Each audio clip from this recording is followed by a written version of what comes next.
Hey guys, my name is Shreyas. A few days ago, I had learned a new hobby, that is cubing. So today I'm going to be solving it in front of you. So let's start. 3, 2, 1, go. Oh my god, it's really jumbled up. Okay guys, my white cross is done. Now I just have to go to the first layer. I'm using beginner's method to solve this since I'm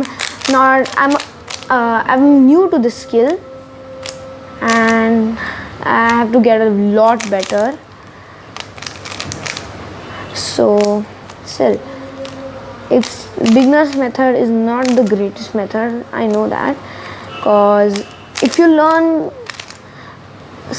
things like F2L, methods like F2L, it will be way easier for you to solve the cube.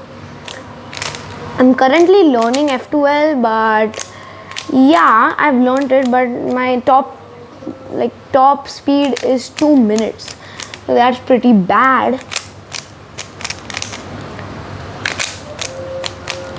Okay, my yellow top layer is almost done.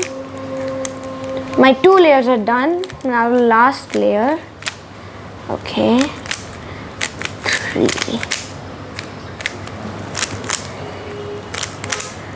Okay, and it's solved. Yay! See, it's very fun to solve this because it's an amazing sport, like a hobby, amazing hobby, and it's just fun to solve it. So bye guys, see you next time, next video. Hope you have a nice day.